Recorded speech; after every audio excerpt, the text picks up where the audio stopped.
Are you tired of being weighed down? Have you fallen asleep on your health? This is your wake up call with my dad, Keith, my husband, Kyle, and me, Ashley. Good morning, everybody. It's day 24 here on your wake up call, our wake up call. Everybody, hey, it's the wake up call. So, we hope that you're, up bright and early today, thank you for downloading our podcast or streaming it online. We appreciate you as listeners. We hope that you'll interact with us in our community setting on both Instagram and Facebook. Really excited for you guys to be here this morning.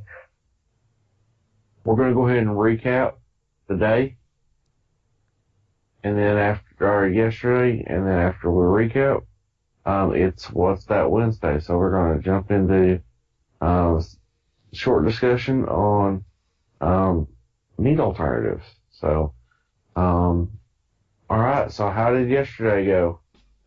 Well, I got some more walking and got a little bicycling in. Food went fairly well. I just picked up my phone and looked at my Fitbit. Looks like Ashley did some walking last night. Yeah. No, not me. I have dropped from the top. She's trying to get those steps in. So, good. Yeah, where do you guys go walk at? We just went down to the track, down at the YMCA. Got about nine laps. I think a lap is 3 laps is a mile down there at that track. So. Okay. Well, yeah, our eating went good yesterday, and I walked a lot yesterday. I didn't have very many steps. When I'm working around the house, I just don't get very many steps. And if I'm like washing dishes or something, I'm not even wearing my things. I don't want to get it wet. So, come like 4 o'clock yesterday, I still had less than 1,000 steps according to my wrist thing. So, I created a little loop around the neighborhood on Friday, and I walked that loop 3 times.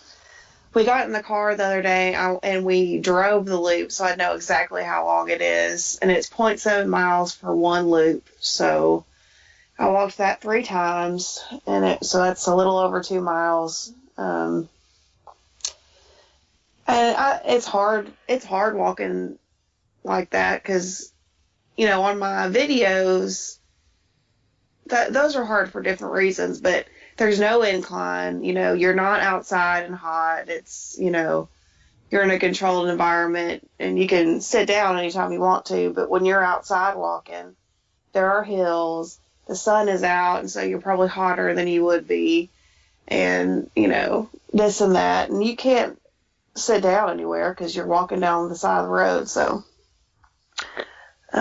anyway, so I did that, and then Kyle got home, and we did a weight training workout. We went a little heavier yesterday, but I probably should have walked earlier in the day because my legs were still very rubbery from my neighborhood walk. So deadlifting was a little harder for me yesterday than normal.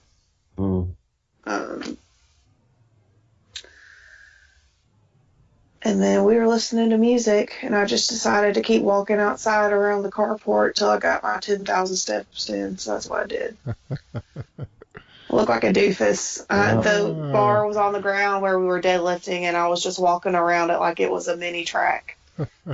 And our neighbor rolled up on his motorcycle, and I just waved at him, and I kept going, looking like a crazy, whatever.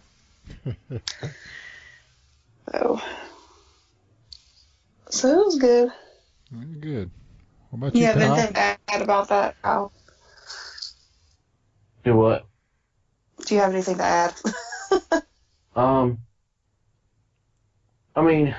For me, just kind of my summary yesterday, really clean eating. Got back in the smoothie game yesterday morning. which was nice. I've kind of felt my energy in the mornings being really drained up until I eat lunch. Once I eat lunch, I'm good. The smoothie helped out a lot yesterday. All that leading up to coming home and working out. Trying to up my weights. Like I did let's see, let me think about it, 'cause 30, 45. So I'm really at like, You did 90 pounds 40. on the bench. Yeah, 90 pounds on the bench. I'm trying to do math. 110 deadlift. Yeah, I'm trying to do math this morning. My brain's not working. Yeah. Well, I've been watching bars be loaded my whole life, so it's I get a little bit quicker with that, but I'm still not great. Which actually for me, the 110 felt better than On the deadlift. the 95 before. Because just that little bit of weight added to it. There was a little bit of more of a struggle. It wasn't quite so easy. I just tended to stay together. 95, my knees had a tendency to want to kind of pull. I was pulling sumo, so, my knees had a tendency to kind of want to travel out. And for some reason, when going up those, 15 pounds, my knees didn't really want to travel like they did before. So, I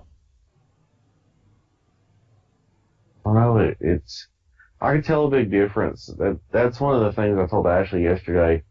On the bench, especially, one, just laying down, I don't have to, it was a struggle that first week to get laid down on the bench.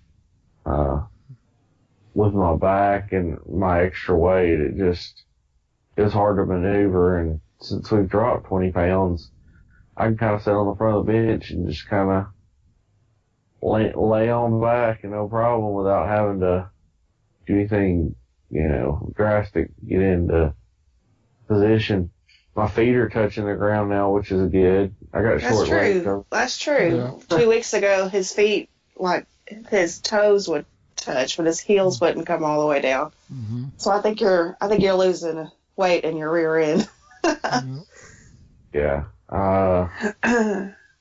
And more flexibility. My back and stuff just isn't as rigid as it was that first week. So, yeah, I can sit down on the front edge of the bench now and slide back in, and my feet touch the ground completely, which is nice. So, it went really well yesterday. Yeah.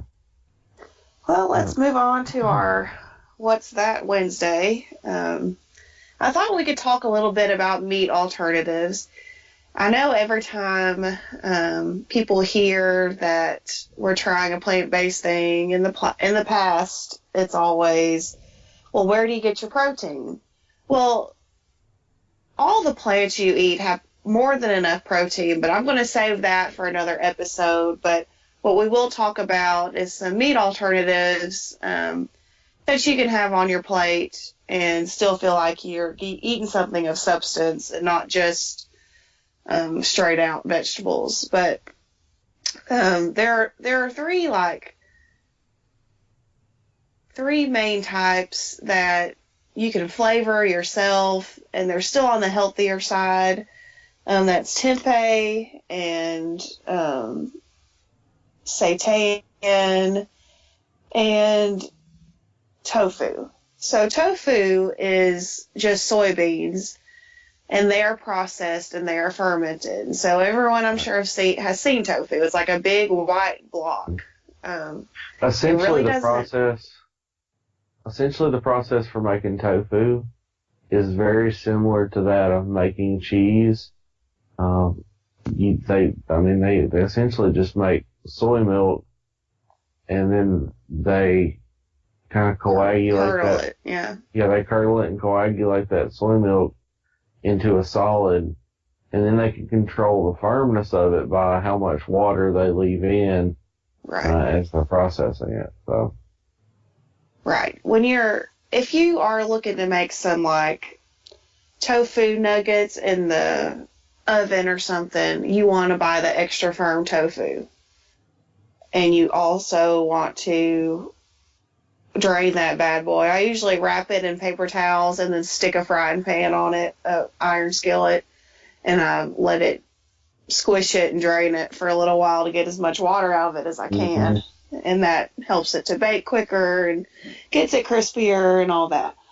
And then if you're wanting to make something saucy, then you want to get the silken tofu. It's very soft. It smooths out really easily. But yeah, tofu, you can do all kinds of stuff with it. Just look online. There are recipes upon recipes of stuff you can try. Tempeh is not as processed as tofu is.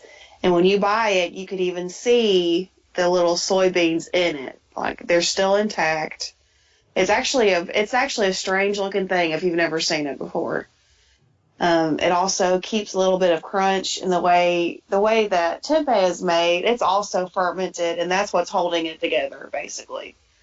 It's fermented soybeans that are just held together by that fermentation, and so it's got kind of a rough texture, and it's pretty good.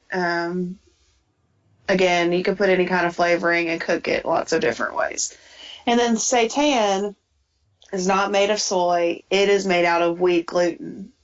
And that's what gives it its chewiness. It's just basically really, really overworked dough. yeah, it goes through a washing process when you make it from scratch. You basically make it like regular bread dough, except you go in and wash all the starch out of the bread, which takes a long time. A lot of people don't quite do it that way anymore. They go ahead and just buy the Vital wheat gluten. Which you can get in your baking section. It's really cheap. So you can buy a box of Vital wheat gluten and make it with that. One of the interesting things about seitan is you can kind of control the flavor by whatever liquid you add to it. So right. A lot of people will add stocks as their liquid so that they can make their seitan have, a certain texture. Seitan